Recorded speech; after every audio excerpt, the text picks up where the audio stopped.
Au moins 60 personnes, dont 22 enfants, ont perdu la vie dans de nouvelles frappes israéliennes autour de Jabalia, dans le nord de Gaza, et à Khan Younes, dans le sud, selon le ministère de la Santé de l'enclave. L'armée israélienne n'a pas commenté directement l'attaque, mais a indiqué avoir lancé des avertissements d'évacuation avant de frapper Jabalia, justifiant son opération par la présence supposée d'infrastructures du Hamas dans la zone visée. Benyamin Netanyahou promet une intensification de la guerre dans les prochains jours et assure qu'Israël s'emploie actuellement à faire appel à d'autres pays prêts à accueillir des Gazaouis voulant quitter l'enclave.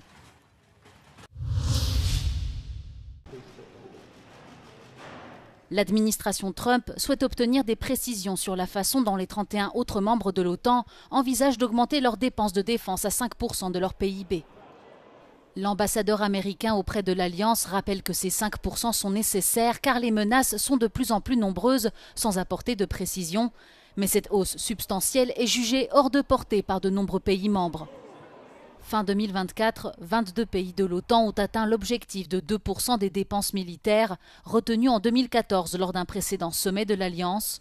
Plusieurs pays, dont l'Italie, l'Espagne ou la Belgique, sont encore en deçà de cet objectif, mais ont toutefois promis de l'atteindre cette année. Ces dépenses de défense seront au cœur des discussions du prochain sommet de l'OTAN qui aura lieu à La Haye les 24 et 25 juin prochains. Les États membres discuteront également de l'Ukraine, de cybersécurité et d'infrastructures.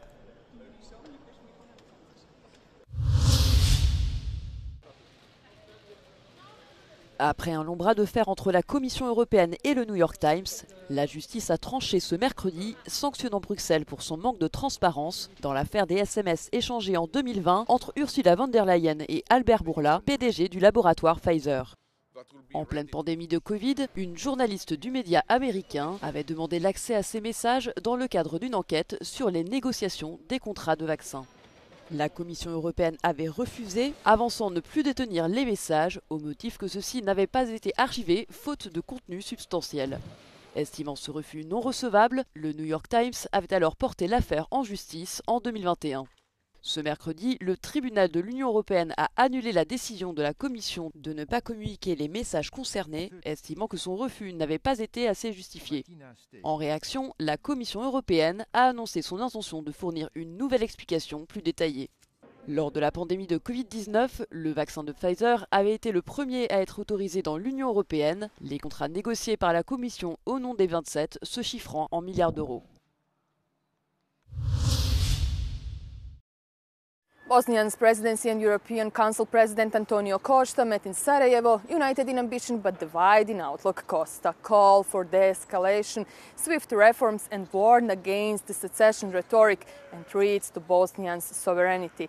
He reminded leaders that peace and progress depend on their cooperation and highlighted the benefits of European Union membership, including the new growth plan. Chairwoman Željka Cvijanović blamed the lack of progress on what she called unconstitutional interference by international actors, signing out High Representative Christian Smith.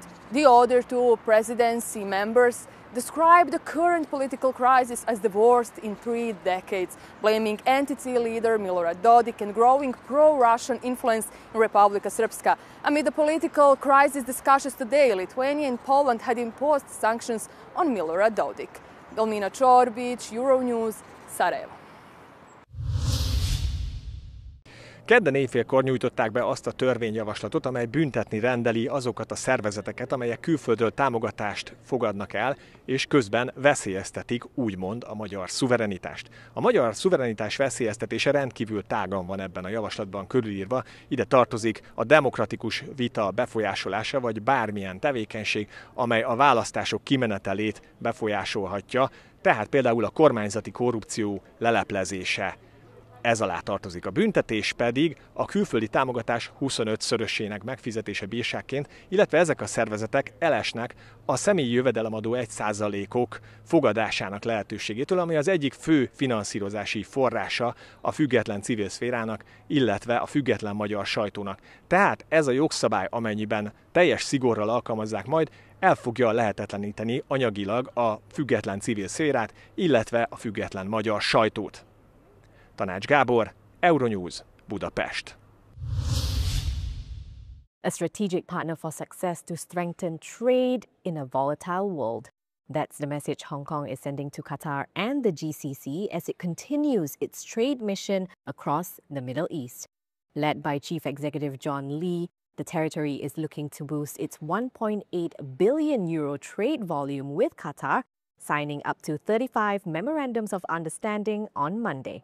The deal spans several sectors including construction, technology, aviation, legal and travel. Hong Kong is dedicated to capitalizing on its connectivity with both mainland China and the world, collaborating and synergizing with economies and enterprises that are eager to pursue high-quality development with us. Enthusiasm is very strong, and I will say that there will be more exchanges between not just government, but in the private sector. Léon XIV peut-il unir une église catholique divisée? Alors que nombre d'observateurs s'attendent à ce que le nouveau pape marche dans les pas de son prédécesseur François, les conservateurs espèrent une approche plus traditionnaliste. Autre question majeure, celle de sa relation avec les États-Unis dans un contexte d'alignement de certains courants catholiques américains avec les orientations de l'administration Trump. He's largely unknown. This is the great question. Some bloggers and so forth are reacting with some violence. They're nervous about some of the Pope's political views. We've seen, for example, tweets of articles that have particular responses to Vice President Vance. So there's a little bit of some concern from the right side of the political spectrum. But on the whole, again, we don't really know. This Pope has not said a lot before ascending to the throne of Peter. And in these first days, we're just getting to know him. So any of that judgment, I think, is premature.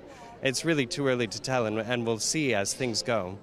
Qualifié de pape anti-Trump par l'ex-conseiller de Donald Trump, Steve Bannon, ou encore de partisan des frontières ouvertes et marxiste pur et dur par une activiste d'extrême droite qui est à l'oreille du président, nombre de ses partisans affichent une certaine fébrilité. And I think that's very important, because if the Pope were too allied with American politics, it would impinge his mission. The Pope has to lead the Church, and that means leading the Universal Church, the whole of the Catholic Church. And so if the Pope's main concern were a particular view in American politics, it would harm his mission, his role, which is to be Peter. Pour l'heure, le Vatican reste le théâtre d'un jeu de pistes, où chaque apparition devient la pièce d'un puzzle encore incomplet. Objectif, cerner la personnalité et les orientations futures de Léon XIV. À l'énoncé du verdict, la satisfaction et le soulagement de l'une des victimes de Gérard Depardieu.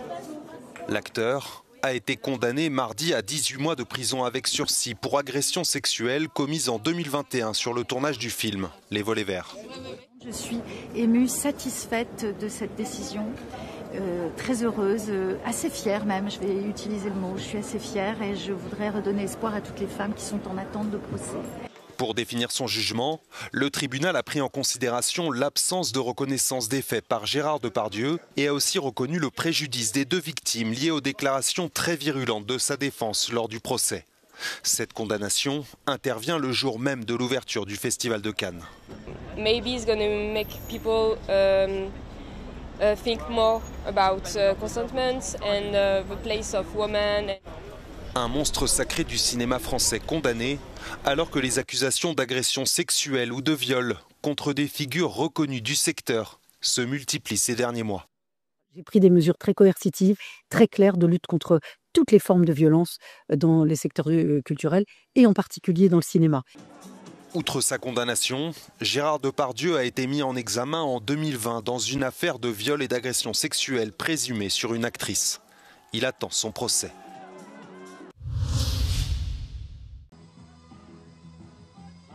Coup d'envoi sur la Croisette.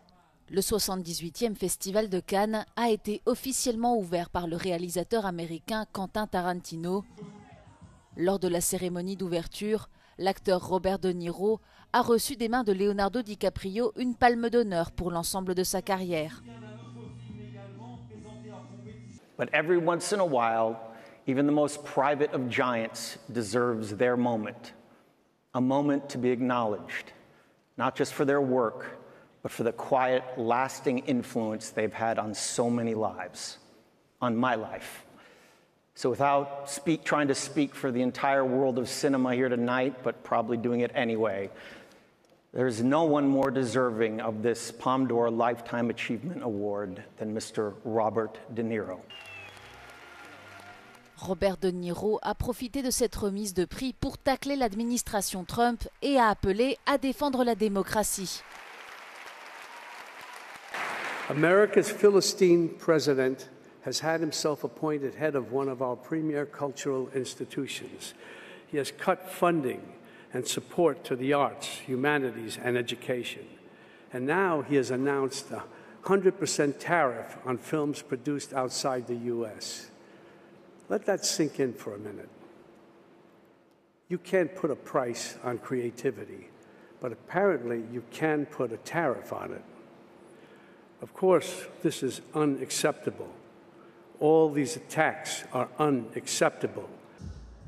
3 films ont été projetés au cours de cette première journée, dont un hommage à l'Ukraine et une version restaurée du film emblématique de Charlie Chaplin, La ruée vers l'or, qui fête cette année son centenaire.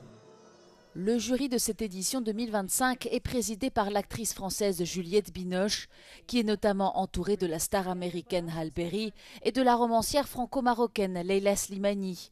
22 films sont en lice pour la Palme d'Or.